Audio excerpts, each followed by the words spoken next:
Hi, everybody. I'm Bryan Norcross. This is our second Fox Weather Tracking the Tropics podcast of the 2022 hurricane season. Coming up on today's episode is Eric Blake, Senior Hurricane Specialist at the National Hurricane Center.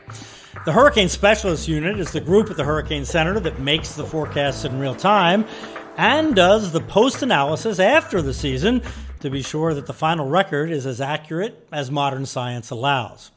Eric is involved in other things as well, including he's on the committee within NOAA that generates the official government hurricane season forecast.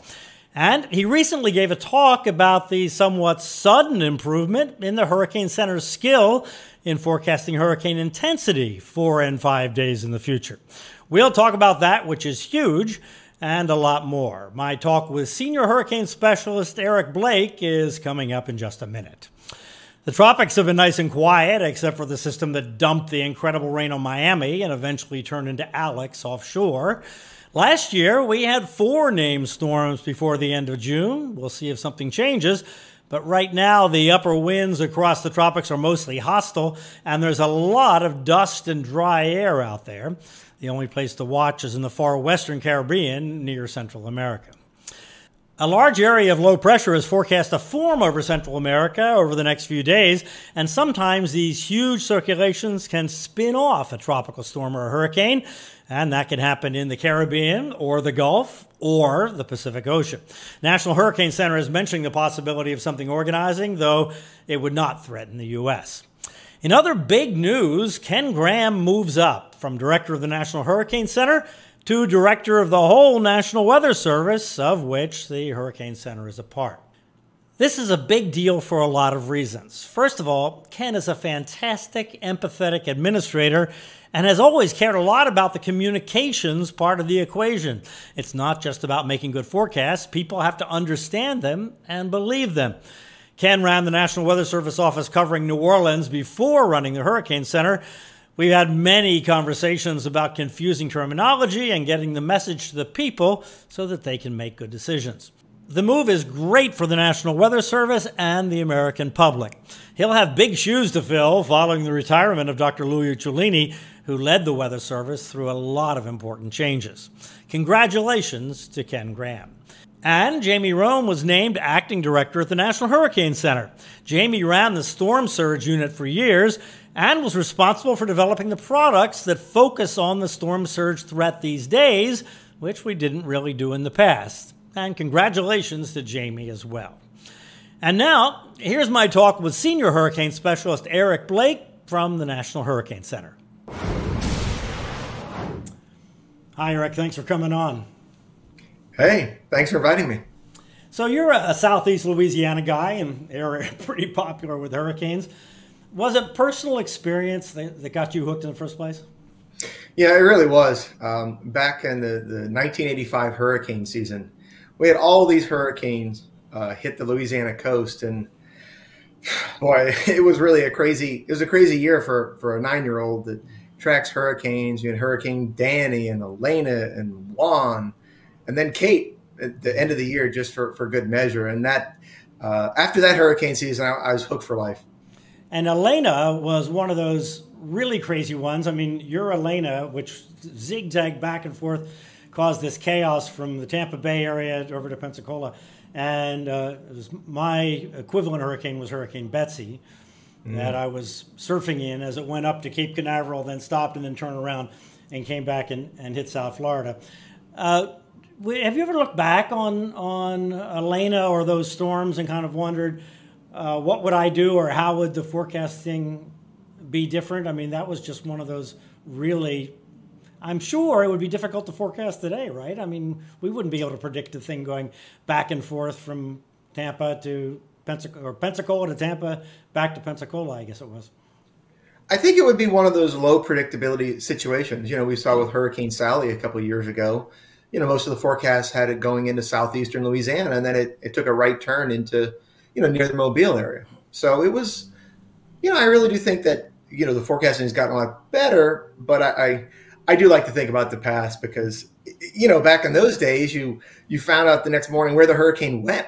I mean, right. Gosh, what was the hurricane? I think it was Jerry in 89 or something. I was expecting it to hit Louisiana, and then, oh, by the way, it hit Texas instead. And you just woke up the next day, and we're not talking about like a 48 hour or 70. We're talking like the next day. So we've kind of come a long way since then. Yeah, and I think there are fewer surprises, but like you say, Sally was amazing in that really the New Orleans area got jazzed for it. And I don't think people in Pensacola were ready for it when it just kept going that way. But it's under the heading, isn't it, of slow moving or just developing storms are always going to have more difficult forecasts?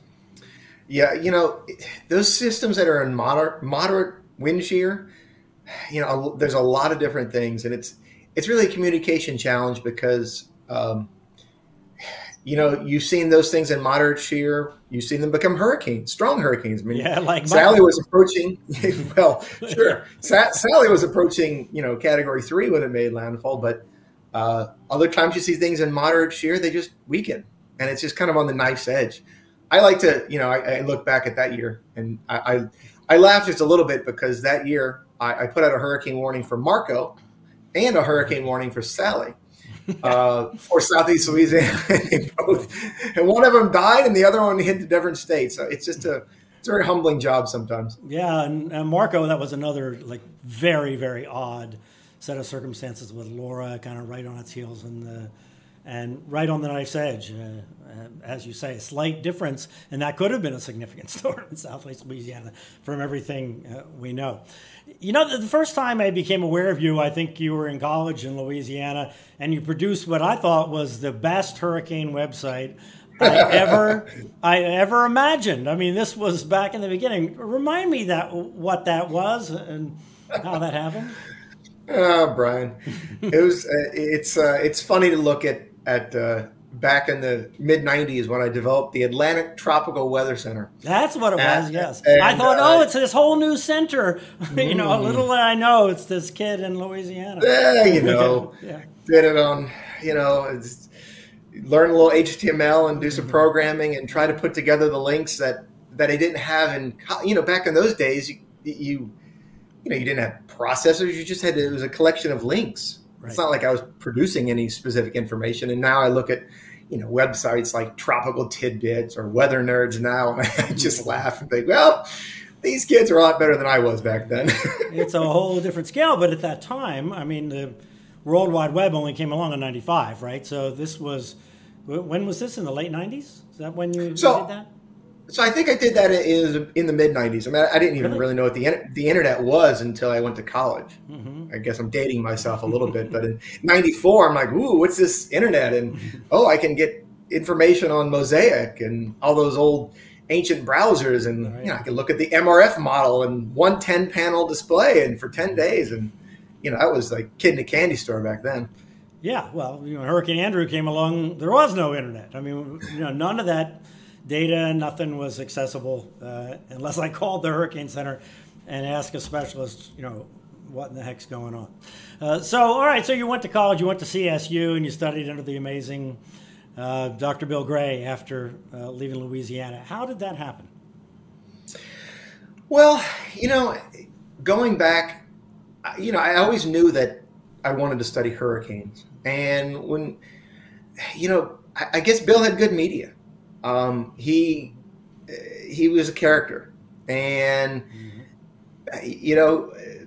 the question of, well, how bad is this hurricane season going to be? It's kind of like the first question people are started wondering in April and May, and this is the guy that had the answers, not always the right answers, but he definitely had the answers, and he was very quirky but charismatic and highly opinionated, and but I genuinely, when I first met him, he was just a generally down-to-earth guy. Mm-hmm. That's a weird thing about Bill. When you're 20-something, you're just terrified of those people, but you realize, they put your pants on just like everyone else. But some people are just very standoffish. But Bill very immediately would just, come down to your level or just be on your level. That's just where he was, even if he was a scientific dignitary at the time.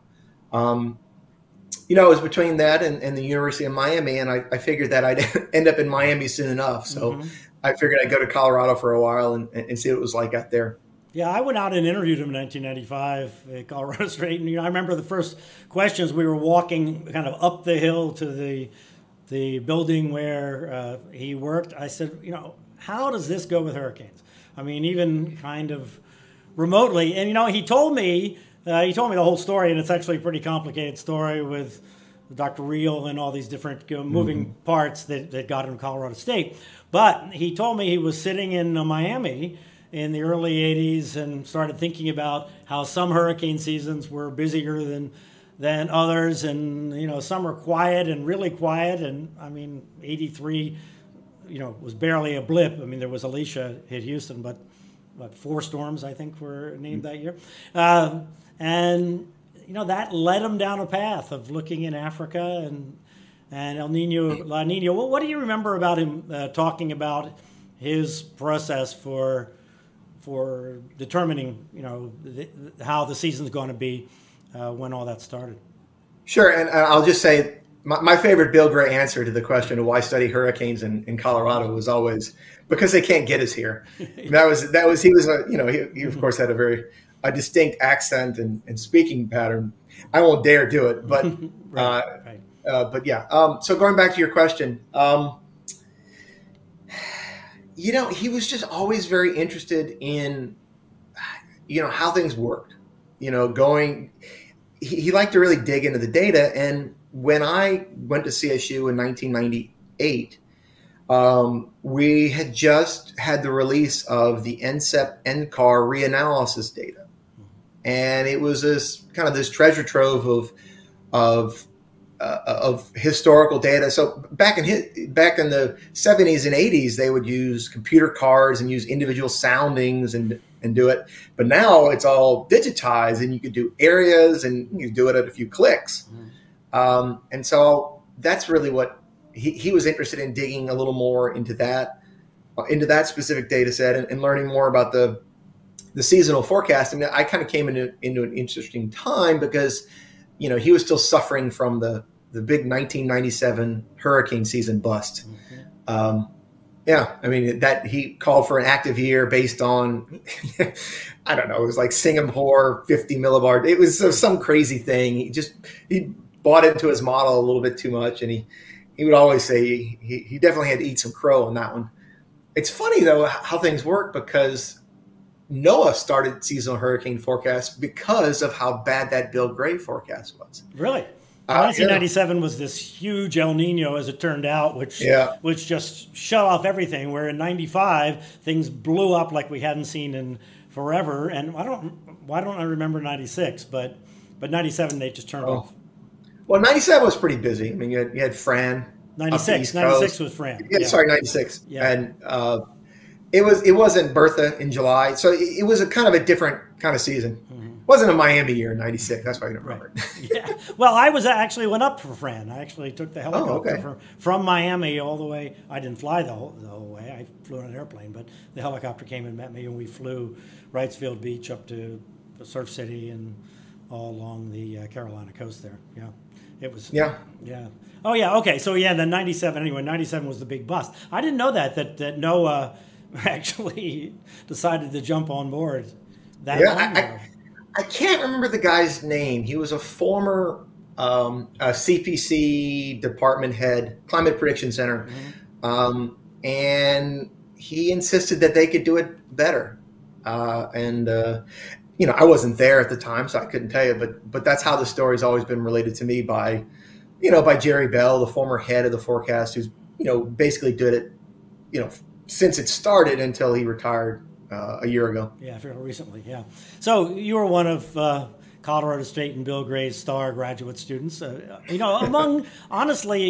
Among several luminaries in the hurricane business that worked or studied under Bill. I mean, it's an amazing legacy that of the group of you, and I know that you're still friends to a significant degree. Did you work on the seasonal forecast when you were at Colorado State? I did. No, that was my primary thing. Basically the seasonal forecast back in the day was everyone, we'd have a long discussion, like 5 to 7 of it. It kind of depended on who was available. And then we just talk about the factors for the season. And, we'd write down, 14 storms, 7 hurricanes, 2 majors. What's the ACE, the total for the season? He had used NTC, net tropical cyclone activity. Right. It's not terribly different from ACE. Anyway, and he came up with the final answer. I mean, he it was like the McLaughlin group or something. It's another old reference that he would just come out with the final answer, and that's what we go with. Wow. Yeah, it was a really interesting and amazing time. So, I mean, basically the idea was then comparing it to a normal average season, right? It was, okay, this looks like it's going to be above average, so we'll go a little bit or a lot above average, if I recall what his basic thinking was. Yeah, so I was always there for pretty busy hurricane seasons. I was there from 98 to 2001. And yeah, they always tended to be active. We're kind of in the long-running La Nina at the time. And, the forecasts were actually pretty good. I think I was just lucky to better timing. It was just me. But yeah, we'd just write all the forecasts. They had a really large, wider, dry erase board. And we would just write our numbers in the corner, and we'd think about, the forecasts were a little different too, because what you talk about for the August update was different than what you talk about like for the first April forecast. I mean, back in those days, we put out a December forecast, which was basically good luck. Maybe a little PR to keep people thinking about Colorado State. But no, I think he had the idea that maybe it could be done. And if maybe it can be done, let's do it and be the ones to do it. There was skill. I mean, there was skill in hindcast. In real-time forecast skill, no. But it worked. There was a little too much. There was a little too much relationship to like African predictors, rainfall. He always thought the Gulf of Guinea rainfall in October, November was more relevant. And it was just a hard thing to connect. And I don't think that's why the December forecast worked out. Even the April ones only have marginal skill. Right. You really have to start to get the summer circulation, large scale circulation to set up before you really know. I mean, we've come a long way in the last 25 years with, GCMs and the CFS and the European seasonal models. But until you really start to see it, you don't really know. You don't have that because confidence. There is this thing, the spring predictability barrier, in terms of what the El Nino La Nina thing is really going to do. And the winds are so light over the Pacific in the spring that a little bit of this or a little bit of that can make a difference. Although they do seem to have gotten somewhat better lately, it feels like to me. You're absolutely right, Brian. And there's some question on whether the spring predictability barrier actually exists. It's one of my favorite little niche topics, and it's really because if you go back and look at how the spring predictability barrier was, it was more statistical. It wasn't exactly dynamic. It was like, well, this is the time of the year. It's hard. You look at the predictors, the more statistical based, not dynamical global models, because back at the time they were terrible, absolutely terrible. But now they're a lot better. So it's a question: is this just I think now it's more believed to be more of a construct, like a spectrum of predictability, rather than a barrier. But that's probably might be a little bit of a hot take in the science community.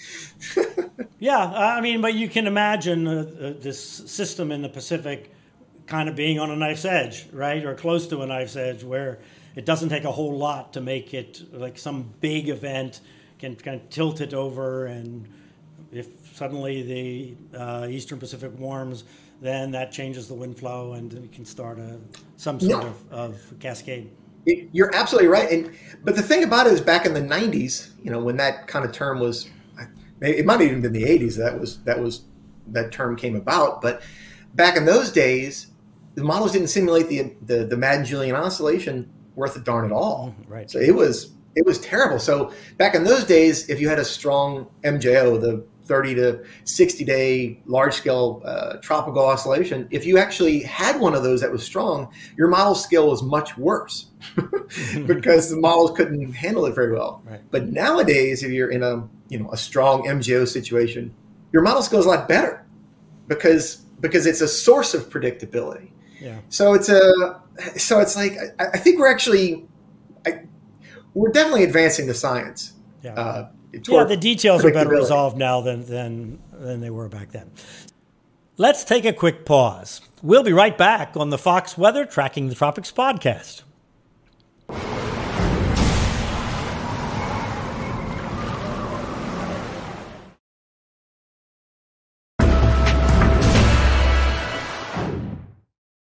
So after CSU, did that lead you directly to being on the part of the NOAA team that makes the official government seasonal forecast?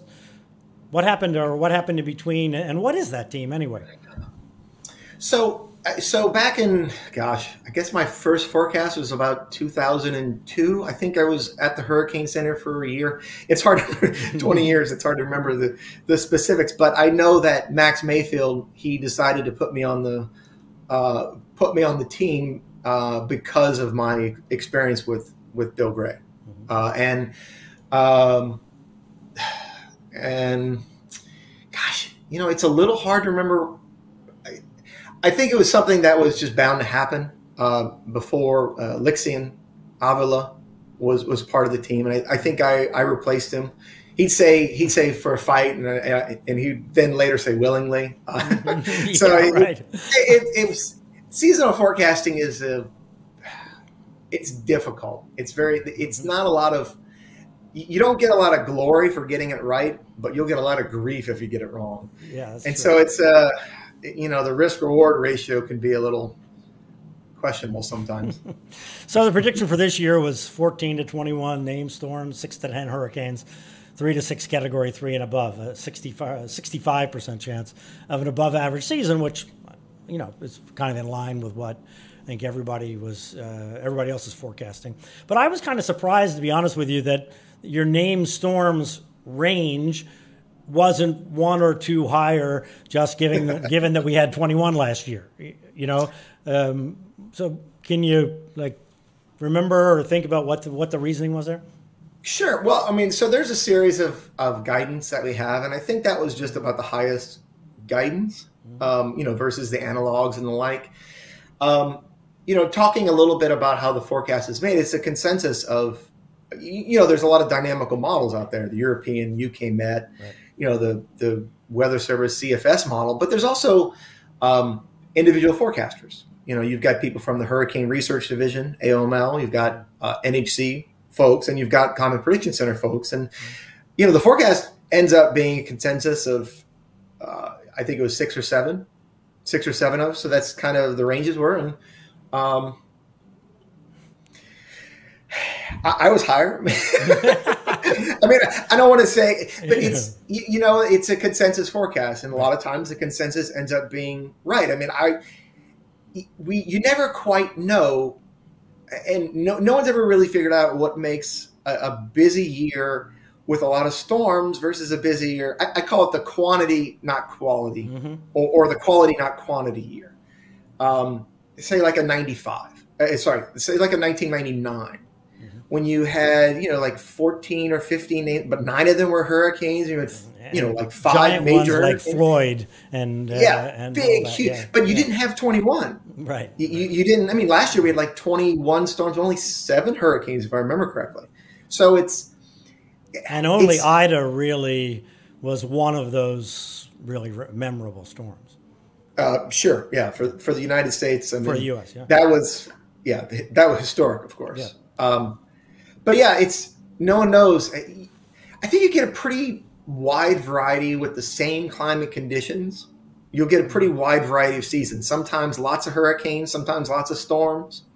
It's a little rare to get those 2005s and 2020 years that are just crazy. Sometimes you just get big, strong hurricanes that kind of shuts things down for a while. You'll get this big trough that forms, and sometimes it'll slow things down, the hurricane season. Maybe you won't get as many storms. Yeah, I wish I understood a little better. Well, in your mind, is the ocean and atmosphere similar this year as the last year? Um, in some ways, it is. If you look at like the raw Atlantic temperatures, it is. 2022 has now crept ahead of 2021 in terms of warmth. The big change from last year is the fact that La Nina circulation is set up already. You already have the very strong, the lack of any deep convection over the Central Pacific. I mean, it's there. There's no doubt on whether it is going to be there for the next month or two. The question is, how strong does it remain during hurricane season, which is a little different than what we were facing last year. Was, the forcing was a lot less. The cold tongue was a lot less. Is it going to come back? So it's a different kind of situation. I mean, we thought it would probably come back, but now we're kind of, in many respects, a moderate La Nina. And it, this time of year when you have, the seasonal variability is less in like April, May, because you're at the warmest time of the year. So it's like if say like last week we're -1 degrees in Nino 3-4. Well, that's a lot different than like a -1 degrees in, let's say, August or September, because the standard deviation is much different. So -1's harder to get, warmer or cooler. Right. So it's more meaningful. So, we have a pretty stout La Nina circulation going on right now. And if that, sticks around, I mean, we can expect a pretty busy year, I'm afraid. Yeah, although there are some models that indicate that it might fade before the hurricane season is over. But anyway, we'll see. It feels like wishful thinking to me, Bryan. I see a lot of things in the Atlantic Ocean now that the Eastern Atlantic is warm. It doesn't matter so much on a seasonal basis, but the Western Atlantic is really warm as well. So especially the subtropical Atlantic has been super warm, and then up the coast, it's been for years. It seems like it's been exceptionally warm. I suppose related to maybe the slowing of the Gulf Stream or something. It'd be interesting to see what the long-term average is. If the long-term averages change somehow in something that has to do with the Gulf Stream, I don't know. I'm thinking that we've had a lot of warmth in April and May in the Southeast, and that, if you look at the Gulf of Mexico, it's been warm for quite some time. I mean, Gulf of Mexico warmth isn't really a big deal. It's always warm there in August and September when you get the big hurricanes, but it's not necessarily so warm off the East Coast. And so, we've just had a pattern that ridge has been stronger than average. So you're not getting all those big cold fronts, and it's been, warm, and when your winter wasn't particularly cool either. So it's kind of an additive thing. And then, I mean, this time of year, though, if you're looking for how bad is the hurricane season going to be, you got to look farther east, though, because what tends to happen is that any warm or cold anomalies northwest of Africa have a tendency to kind of migrate southwestward with the current. And it's also related to the strength of the Atlantic ridge. If you kind of hit a weak Atlantic ridge early, you're kind of likely to get it later as well, because you're going to get the Atlantic warming faster already. Right, you're not pulling the cold air south. You're not pulling the cold water south, and you're not stirring up the ocean in the same way. It means when the ridge is weak, the winds across the tropics are weaker. And so, the waters are warmer, and no more cold air, dry air surges, or less dust. I mean, there's all sorts of things. The Atlantic is neat because it's a lot more connected than some of the other basins for seasonal forecasts. Yeah, and more variable. Although because the Pacific is so big, and Atlantic storms, depending on where they form, run into land in a big hurricane. You've got a big desert on the other side. Yeah, the Atlantic is the most complicated one for sure. All right, on a different topic. Yeah, you gave a really interesting talk at the American Meteorological Society Tropical Conference in New Orleans last month about intensity forecasting the last couple of seasons. And the key point was that the forecast for how strong a storm is going to be, especially in 4 to 5 days in the future, have been significantly better over the last couple of years after it seemed like the errors had plateaued for several years. And, we were talking about a predictability barrier of some kind there that, maybe we were approaching that. you think that indeed is happening, and what do you think is going on to that has caused us to have these better forecasts here, especially at days 4 and 5? So we're talking about intensity. So different things are going on at different scales. So if you're trying to make the shorter term intensity forecast better, you're really going to need to know what's going on very near the system, kind of the internal dynamics, what's going on in the inner core, something that maybe is a little less predictable. But when you're getting to days 4 and day 5, I think you're generally starting to get to the fundamentals, the very large scale things. Better track forecasts will also help your intensity forecast. If you know where it's going to be, then you'll have a better idea what the shear is going to be. If you're near a sea surface temperature gradient, then your forecasts are going to be better if you know it's over 27, 80 degrees versus 82 degrees. I mean, that kind of difference doesn't seem like a lot. But that's a lot of energy. Let alone 86 or 88 degrees sometimes.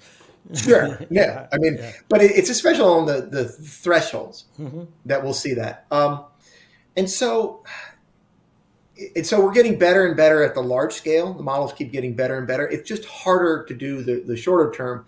But if you give it enough time, the larger scale environment that's more predictable has a tendency to win out. If we know where it's going to be, if we're getting better large scale forecasts as well, then we're going to have better predictions. In addition, we're getting better models. I mean, if you look at 15 years ago, we basically had one reasonable regional dynamical hurricane model. We're going back to the old GFDL days. Right. But now you have at least 3. And when you combine those with the statistical techniques, which have also been improving, then you have this powerful, say, 5-member consensus. And, when you started to see, the big track improvements in the 90s, a lot of that was due to, 5 reasonably skillful models coming together to produce a pretty skillful track forecast that works for intensity too. When you average, you could come up with a consensus by essentially averaging them in some kind of smart way often, but averaging them. Sure. Yeah. But even an average, I mean, even a dumb average, I mean, when you're dealing with kind of a chaotic system and with random biases, if you can cancel out those random biases, you're going to get a lot better forecasts.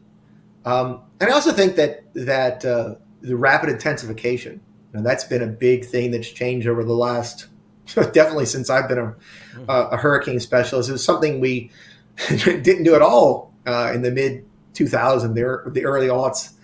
But now, we're not as afraid to do it because we have better tools. I mean, yeah, the forecasters definitely, we're starting to learn those tools, and the people that develop them it really helped. Yeah, I want to ask you more about rapid intensification in a second, but just going back to the sort of lower errors in those long-range forecasts. One of the questions was that you raised was, well, I wonder if maybe these were just easier storms to forecast because, sometimes storms are easier than others. Some years it seems like there are more easy ones than there are other years. But can you quantify that in terms of the easiness of the forecast or easiness of particular storms to forecast? Sure. So how we use a skill metric that we call it Clipper, the climatology and persistence model. But this Clipper model is something that if you look at many if you go back and look at many years, you have an idea of if you just have the information right now, no dynamical models, no nothing. If you have, say, what's the storm doing now? What was it 12 hours ago? And you fit curves to it and look at the historical data set. So you're talking pure statistics here, no dynamics. Based on what's happened in the past. Based on what's happened in the past. Then you can have a reasonably, we call it a no-skill model because you can go back and forecast a hurricane 40 years ago using the exact same way. And so it's a way to track it over time, such that you can say, well, this storm was harder, this storm is easier. If a storm is recurving, it's turning to the north and northeast, it's likely to keep moving to the north and northeast and accelerate speed. So how much better are the models then? And so you'll get more credit for doing things that are aclimatological. So if your models are like, well, it's going to miss this trough and instead catch the next one, if you can forecast a loop correctly, then you're going to get a lot of points versus that Clipper model. And if you run it enough, you can see, well, we were really skillful here, not so skillful here. And nowadays we can go back and look and see, okay, well, so what's our long-term skill? And we looked, and we're at some of the highest skill we've ever been during the past couple of years using that type of metric. And so that's what we're kind of confident that we just haven't had easy storm. We just haven't had these storms that look like a 10-year-old could fit a ruler to it or something. It's indeed, it is more skillful. So if I'm right, what you're essentially doing is you're comparing it to if a storm behaved like it on average would have in the past, then that's an easy storm. But if it behaves in some other kind of way and you pick that up, then that's a harder storm to forecast, and you win the points and get paid all that extra money, I'm sure, because you got the forecast right. No, we don't get paid by the storm. We get paid the same amount if it's 0 versus 20. So I'm all about 0. Yeah, we all are. And let's take a quick break. I'll be back with Eric in just a minute.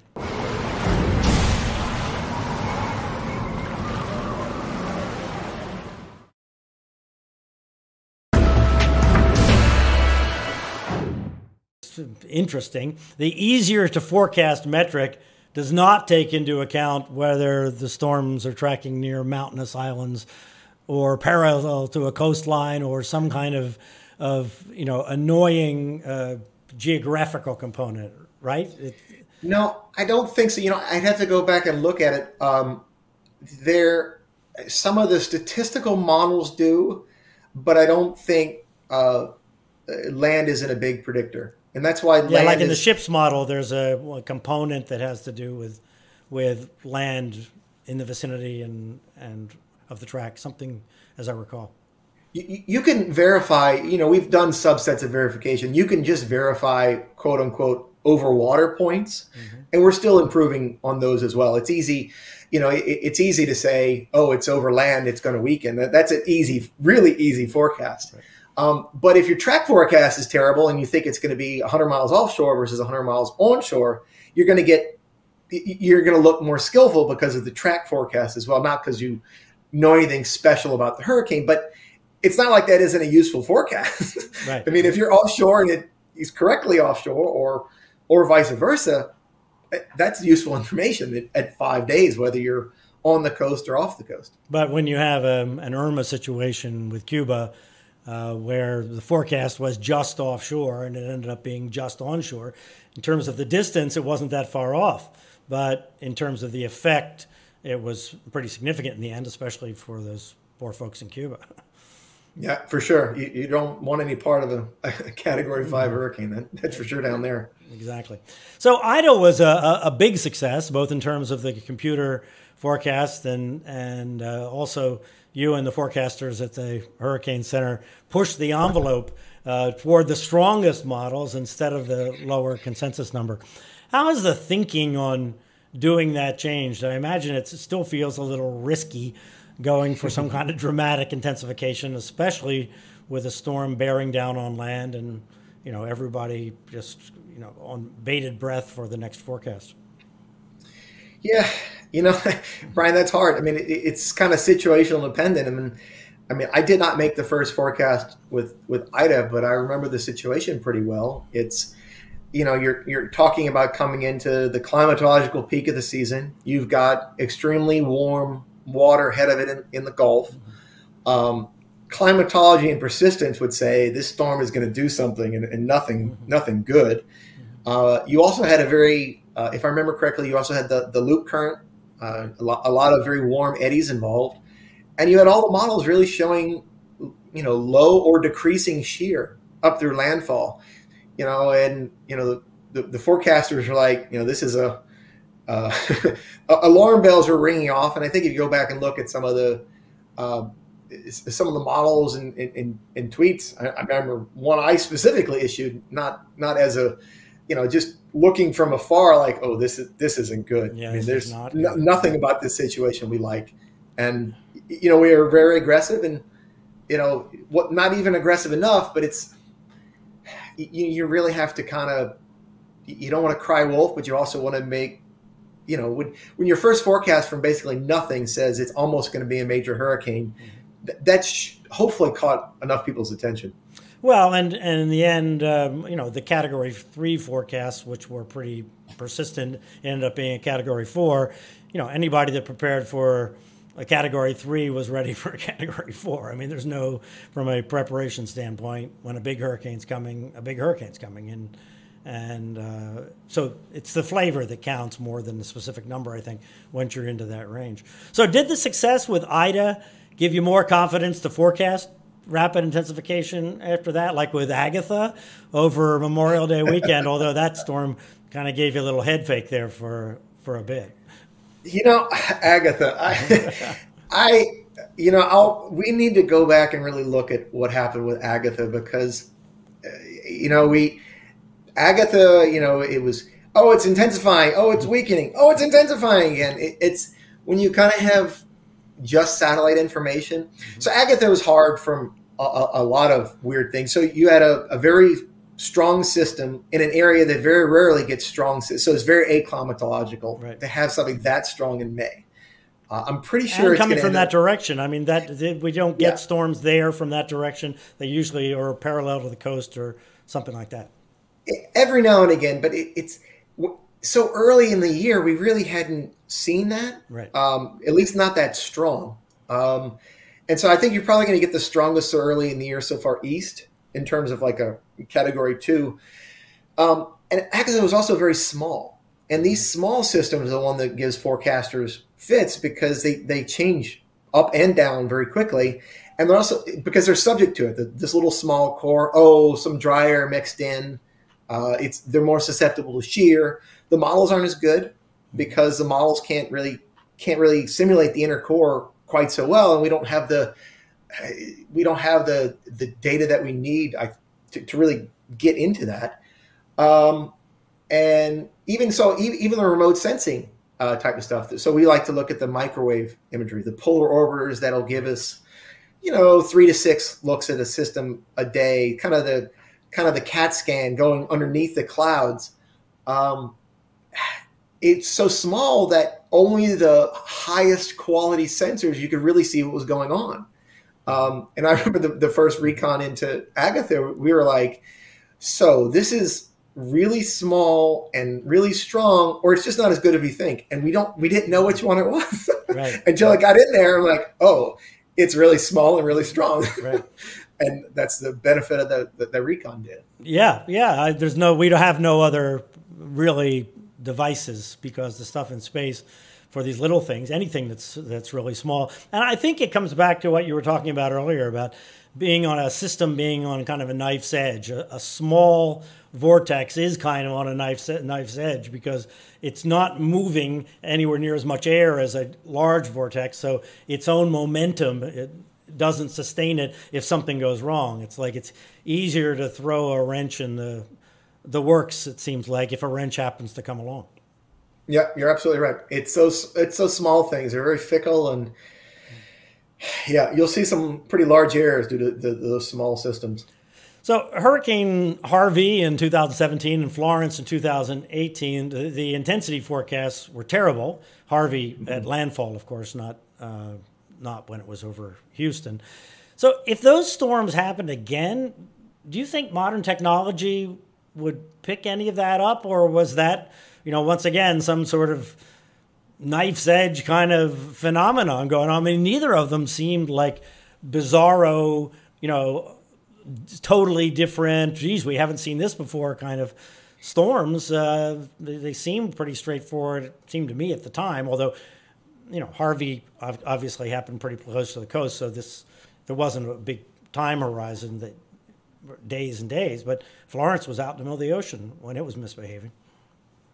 Yeah, I would like to think we'd be better, and I guess for a couple of reasons. I think, the first off is that the aircraft data that we're getting, the P3, the tail Doppler radar data, since 2017, we have a better understanding of how to initialize that data with the models. If you look at, say 10 years ago, whether we initialized that radar data, it didn't change the models necessarily correctly. They were all kind of developing hurricanes, but maybe they were biased to their own model problems. But nowadays, if you get that high detailed data and lots of drops, we're actually able to make better forecasts. Mm-hmm. So I'd like to think we'd be better, especially with Harvey. Now Florence, when it took that little right turn and rapidly intensified over the ocean, unless we get a lot better drone program, that's a harder lift. Mm-hmm. Maybe we'll be a little better closer to landfall. But I would like, there were some positives there. The rainfall forecasts, were quite good. Yeah, they're essentially perfect. Right. Yeah. So you want to get the forecast right, the surge forecast and the winds forecast right. But the forecast that affected the most people, at least we generally got that pretty well. Yeah, Harvey was a tough one. Yeah, absolutely true. I remember. So I was working, of course, during Florence, and I think I said at the time that what happened was that Florence steered out of the high shear. So, like, if it had gone where it was forecast to go, it would have gone into these hostile upper winds, but it didn't go exactly where it was forecast to go, and therefore it happened to run into more conducive and a more conducive environment. I think something like that. It's almost certainly what happened.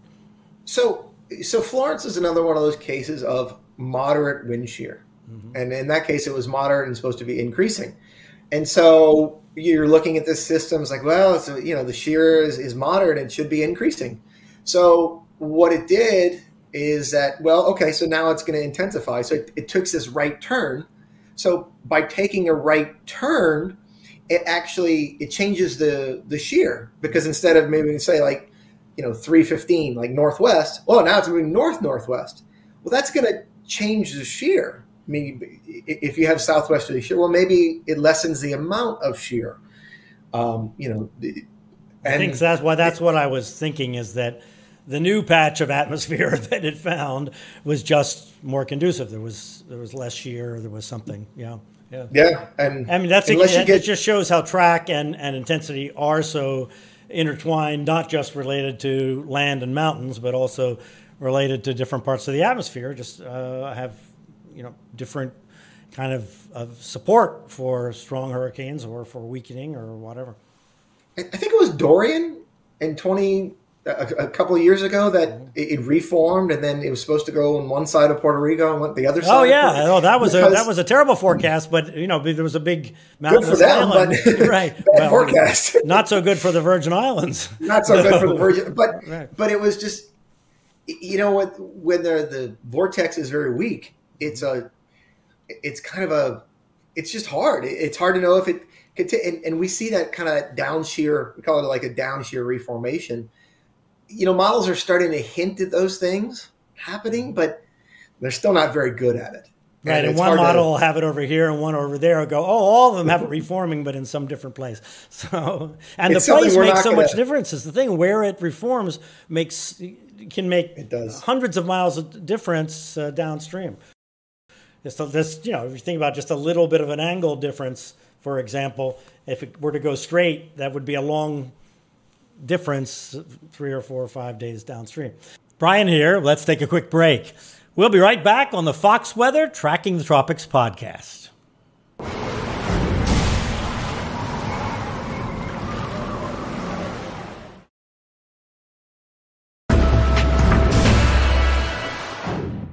So going back to the rapid intensification idea, the state of the science of the main models that most people look at, the GFS, the European, whatever, I mean, normally they don't explicitly predict these rapid intensifications. So I know that a different system is used essentially involving the odds of a system rapidly intensifying in some time period.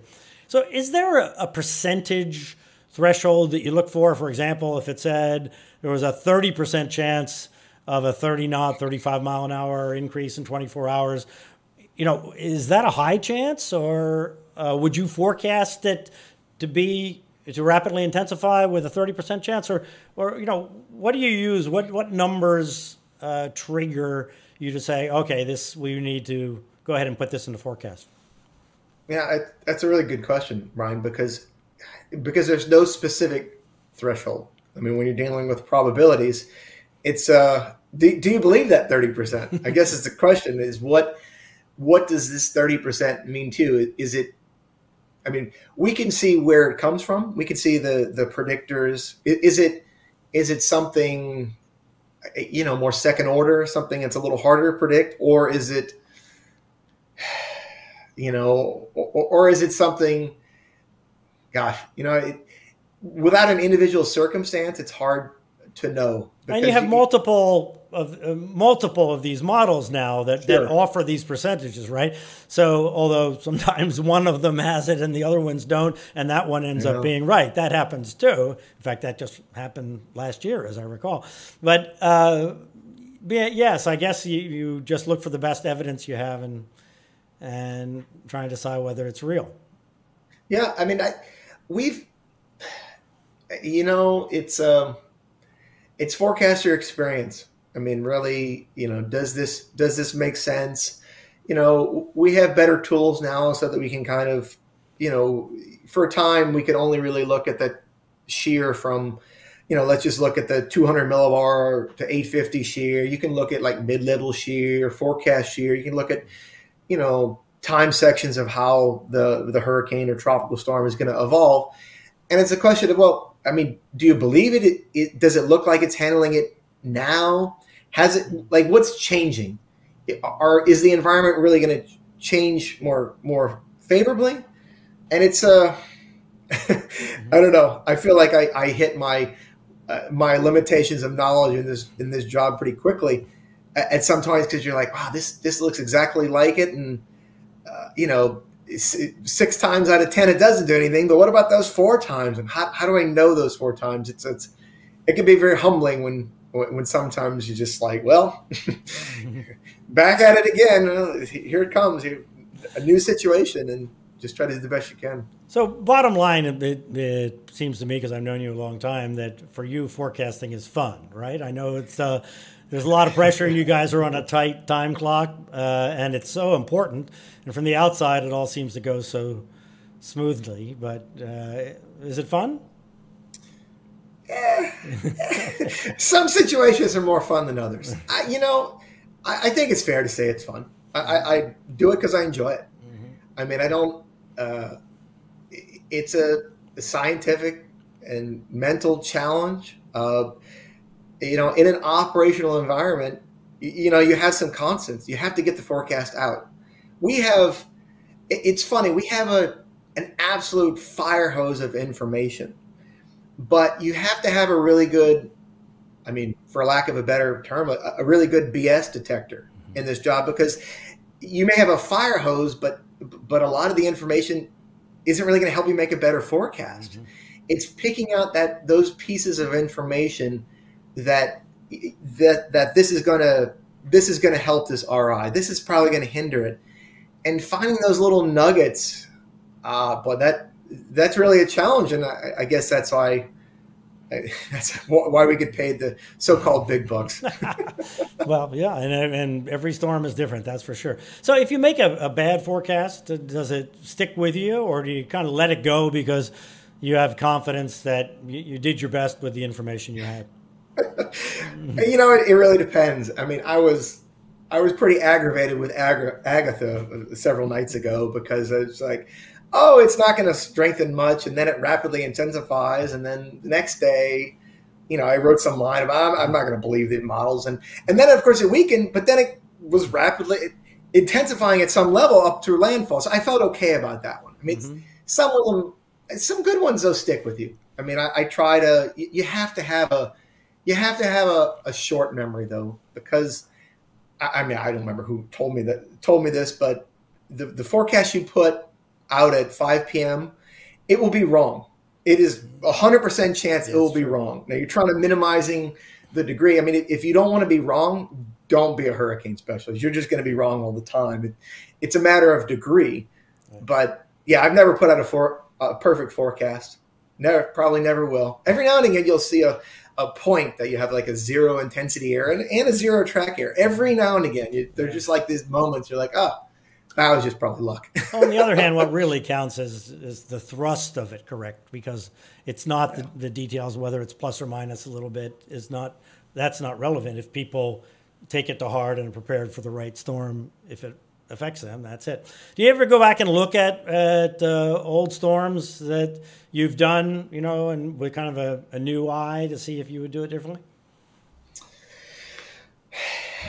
I don't generally go back too far. And it's because our tools change. It's not often that, what would I have done differently? I mean, I think it took a few years to be able to do this job very well, because you pick up a few things, but it's hard to question yourself. And I don't know, it's a balance. It really is, because you're like, oh gosh, if I just known this information, but you don't know that ahead of time.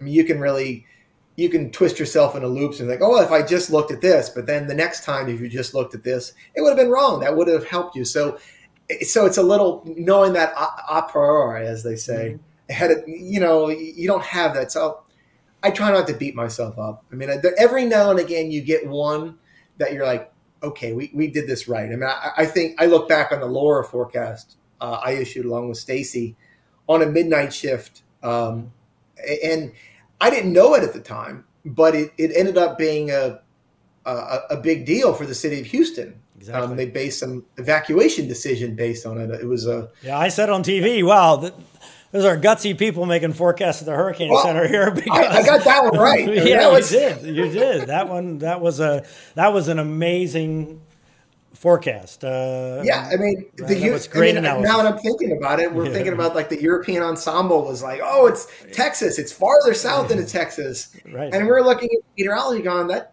doesn't really make a lot of sense. And so we kind of stuck with our guns. And, at least it was not a perfect forecast, but it was on the right side. And if it saved the city of Houston from evacuating, I'll take that one with my that's a career milestone, to be perfectly honest. Yes, it is. It was. I've said that many, many times. It was really an accomplishment, a tremendous accomplishment for the Hurricane Center to stick with that, and it was a dramatic thing. So I know at the end of the season, every storm is reexamined, and there's an effort to try and figure out what happened. Do you remember Hurricane Joaquin? That drifted south into the central Bahamas, and Dorian that shot off, you mentioned, to the right and hit the Virgin Islands. I think we know with Dorian why that happened, because it reformed, and those are always very difficult. Do you remember, Joaquin? Is that just to be one of these things, the storm was moving so slowly, and under the heading of slow-moving storms are just always have larger forecast errors, and if we really did it in some dynamic sense, the cone would be bigger for a slow-moving storm. But that, to me, is one of the most profound ones of relatively modern times, of a giant hurricane. Like you said at the beginning of our talk, when you were young, you would wake up and the storm was, in a whole different place. Joaquin almost felt like that to me for the folks in the central Bahamas. I agree with you there. So one of our classic error mechanisms now is when the track and the intensity are tied together. And so in this particular case, Joaquin started to intensify. It started to intensify. We thought it was another one of these moderate shear cases. The shear would be too strong, and we thought it would just, kind of lift out very quickly. And then it ended up being a deeper vortex than we thought. And the deeper vortex was going to be steered more to the south. And I think it's hard in real time because for systems that are kind of on the edge, you don't really know if it's going to be, you don't really know whether it's going to continue. Yeah, so just to be clear about that for folks that don't do this forecasting is the stronger the storm is, essentially, different parts of the atmosphere are responsible for the steering. So as the vortex gets deeper in the atmosphere, then higher level winds come into play that would not have come into play if it was a weaker storm. And I mean, that was what did it in the end. I'd like to think if we had the P3 radar data in there now, we would issue a better forecast. Because that was before we were able to use that data effectively.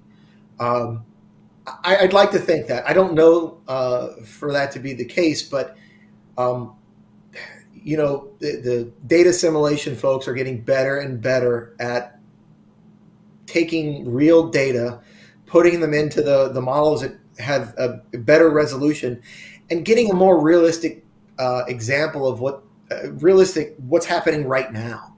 And if you get better initial conditions and your model is better, you're going to get better forecasts. I mean, it just, back in the early days, it just kind of be more generic hurricanes, and now they're more tailored to the specific conditions. And it's super hard. It's much more difficult than anything I could ever do to put all of that together. But, they're starting to get better and better about that.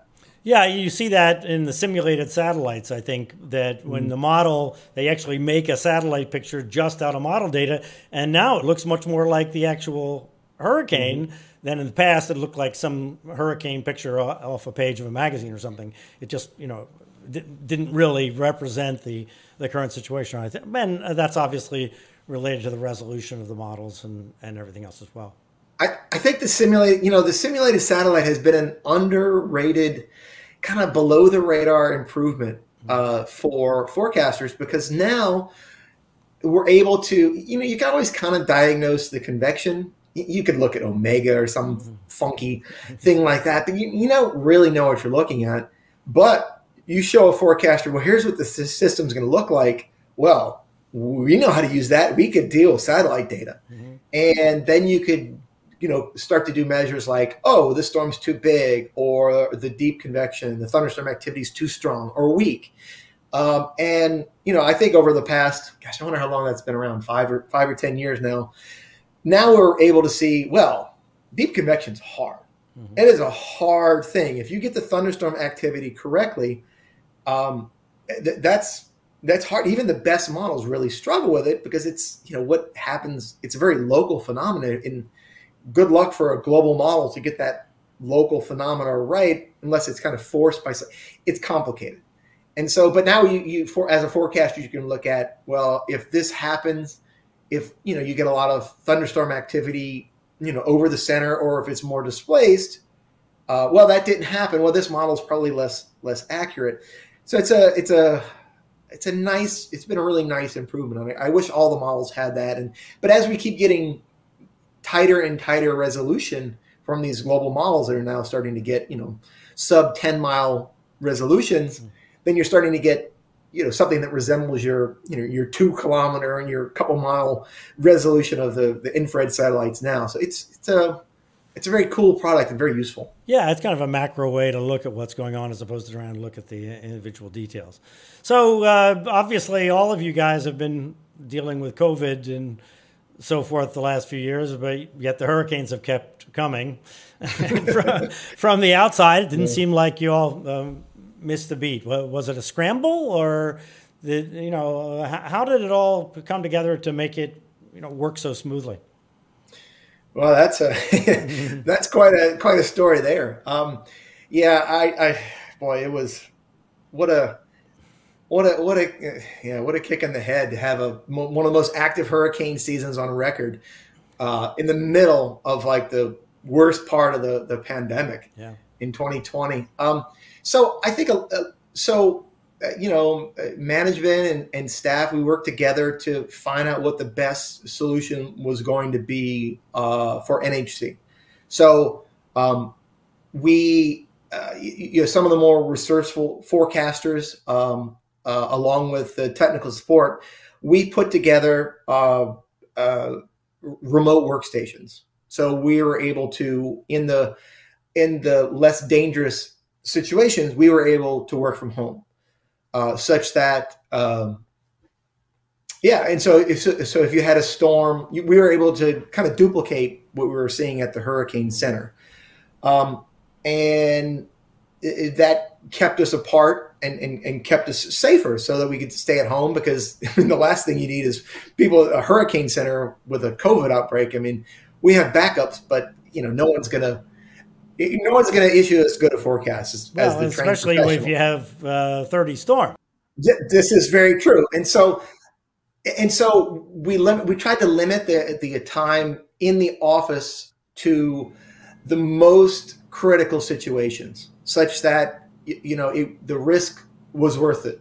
Mm-hmm. It's one of the time we really absolutely had to be there, and we kind of developed a matrix of situations, hurricane warnings in the building, a storm 1,000 miles from nowhere, not expected to do anything. Well, maybe this is a situation you should stay at home. And, it's kind of amazing how quickly like Google Meet technologies, other remote things kind of made it like we were working there, and mm-hmm. in many ways improved things. It was a strange step forward in our communication to some of the outside partners, because now you could see people. Before it was all just, we were trying to transition to the video telecom, but it wasn't working very well. But now the Google Meet, works all the time. Yeah, and you had to go into the other room and it's complicated as all can be. And now it's Google Meet, which is free. Yeah, that's a good price. Well, it worked amazingly well. All right, Eric, thanks so much for coming on. It's great to see you. Thanks, Brian. That's Eric Blake, Senior Hurricane Specialist at the National Hurricane Center. Like so many other meteorologists I know, Eric started young, and he's been a star in the field ever since his amazing website when he was in college. If you read the technical discussions that accompany each advisory, you'll see Eric's stand out as being clear and honest. Not that all of the hurricane specialists don't write amazing discussions, given the time pressure they're under. On our next podcast, we'll talk with the new acting director at the National Hurricane Center, Jamie Rome, about what's new this hurricane season, moving from focusing on storm surge to all of the hurricane hazards and lots more. That's coming up next week on our new Fox Weather podcast, Tracking the Tropics with Bryan Norcross. And remember to download the Fox Weather app. You can watch the live stream of Fox Weather on your phone or iPad by just clicking in the upper right. And you can watch Fox Weather at foxweather.com or on the Roku channel, YouTube TV, and lots of other streaming platforms. I'll see you there on the Fox Weather stream, and follow me on Twitter at @BNorcross and on Facebook and Instagram. Until next week, I'm Bryan Norcross. Be well and stay informed.